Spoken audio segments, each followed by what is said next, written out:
Hello, everyone. Today you will learn interesting facts about the Middle Ages.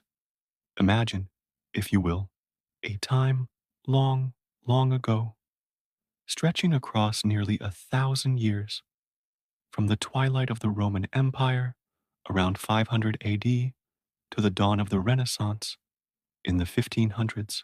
This vast expanse of history, often called the Middle Ages, was a world utterly different from our own, yet filled with people who, at their core, were much like us, seeking comfort, food, family, and meaning in their lives. Let us dim the lights, perhaps, and journey back to a typical village in, say, the 13th century to truly understand how they managed without a single piece of the technology we take for granted. Our story begins not with kings or knights, but with the common folk, the vast majority who tilled the land. Their lives were intrinsically woven into the rhythms of nature. There were no alarm clocks, no phones, no electric lights.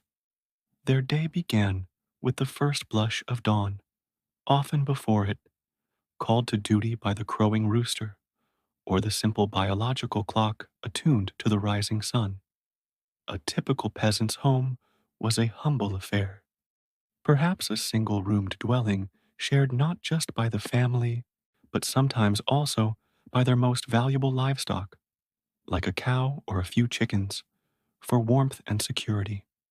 The walls were often made of wattle and daub, a woven lattice of wood plastered with a mixture of clay, straw, and dung, with a thatched roof of straw or reeds. Windows, if they existed, were small, unglazed openings, perhaps covered with animal skin or a simple wooden shutter to keep out the chill. Light after sunset was a precious commodity. There were no light bulbs, of course. Instead, families relied on rushlights, dried rushes dipped in animal fat, or simple tallow candles, which offered a flickering, smoky glow.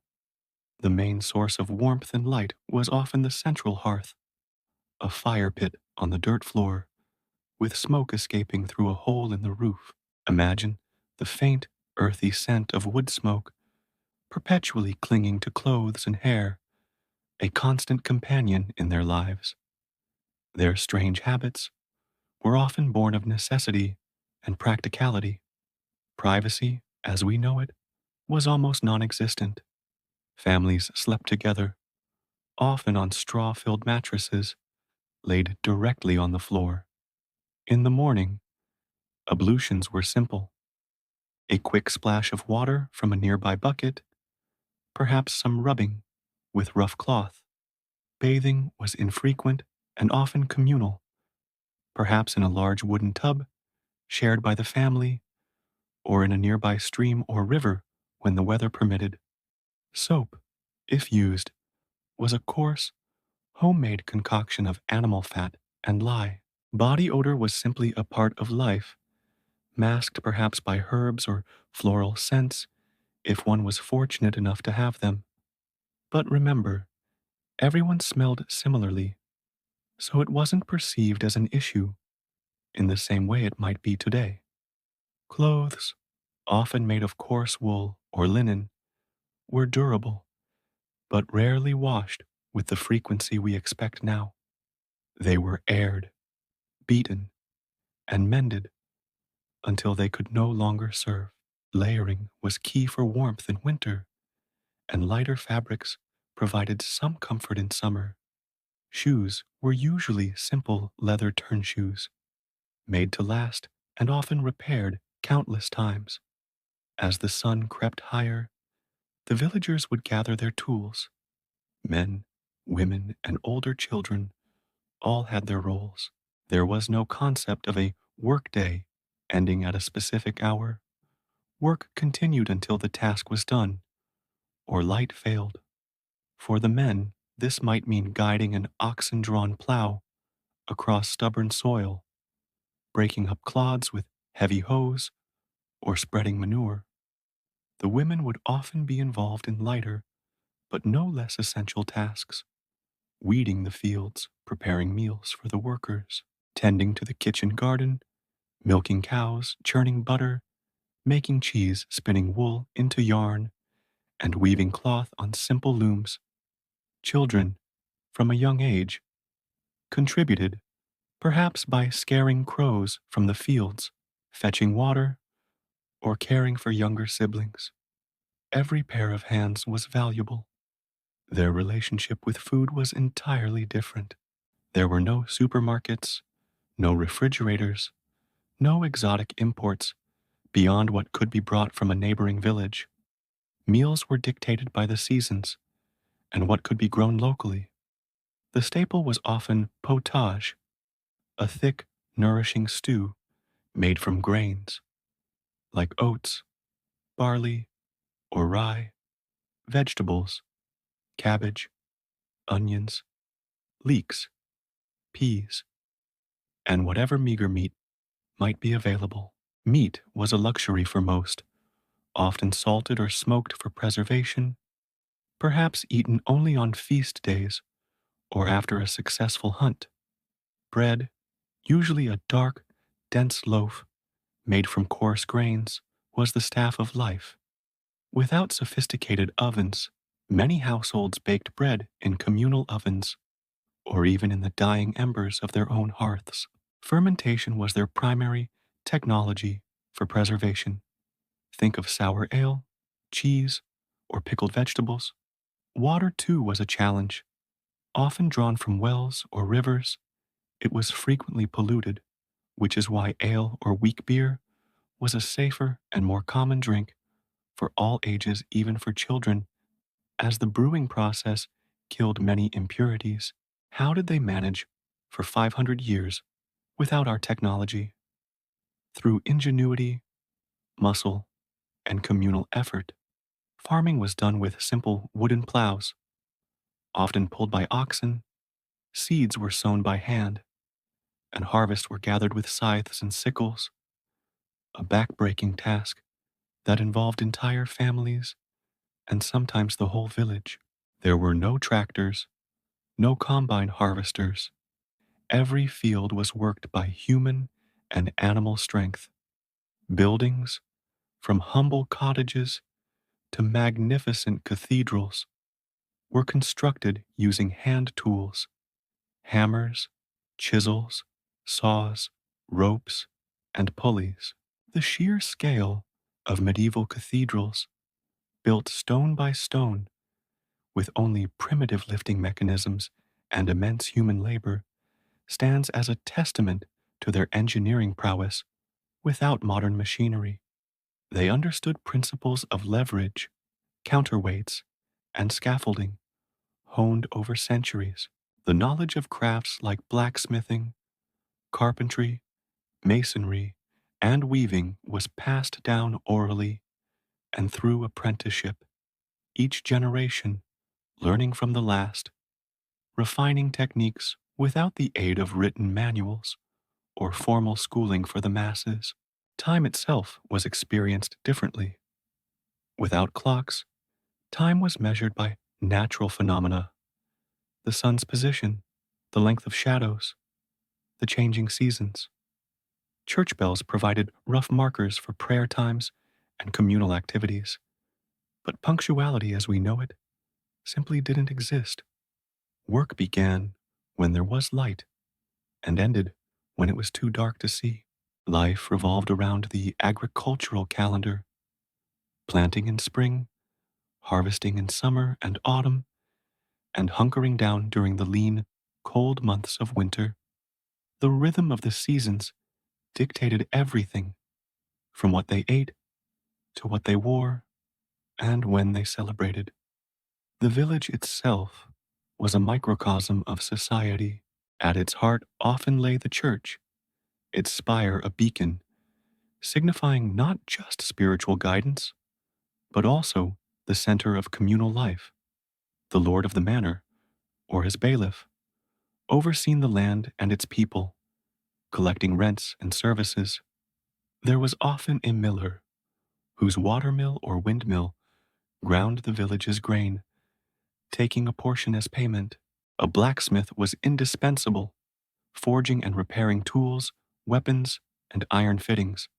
Each role was vital, interconnected, and dependent on the others. Education for the vast majority was practical and vocational.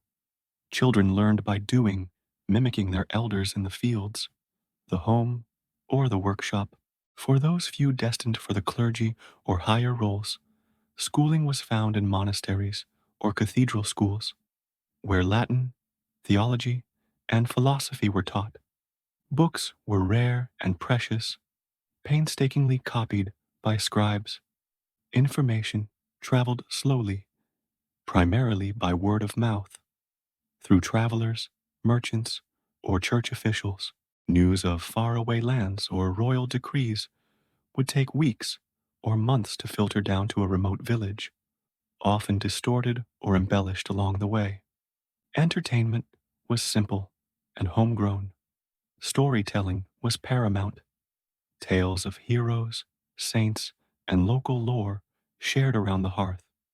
Music, played on simple instruments like flutes, lutes, or drums, accompanied dances and celebrations. Games were often physical, like wrestling or stick and ball games, or involved strategy, such as early forms of chess or checkers. Feast days, tied to the religious calendar, provided much needed breaks from arduous labor, filled with food, drink, and merriment. Marriage and birth were celebrated with gusto, while funerals were solemn affairs, marking a life's passage within the close knit community. Health was a precarious balance. Without germ theory or modern medicine, illnesses were often attributed to imbalances in the body's humors, bad air, or even divine displeasure. Remedies were often herbal concoctions, prayers, or sometimes less effective practices like bloodletting, guided by the local wise woman or a traveling barber surgeon. Childbirth was fraught with danger for both mother and child. Life expectancy was considerably shorter, and childhood mortality rates were tragically high. Plagues, famines, and conflicts could decimate populations, yet communities were tightly knit, offering support, sharing knowledge, and celebrating life's milestones with hearty feasts and simple entertainment like storytelling, music, and games. They relied on resilience, collective wisdom, and a deep, often unquestioning faith. Trade existed, but it was largely local.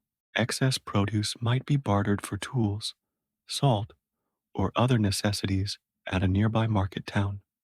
Long distance trade was the domain of specialized merchants, bringing luxury goods like spices, silks, or fine metals from distant lands, a world away from the daily concerns of the peasant farmer.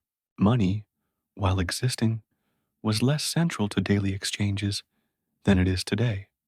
Often, goods and services were exchanged directly.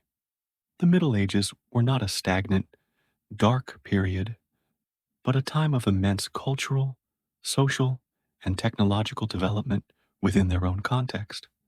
They developed watermills and windmills, harnessing natural power for grinding grain and other tasks. Sophisticated agricultural techniques, like the three-field system, which rotated crops and left a field fallow, greatly improved soil fertility and yields.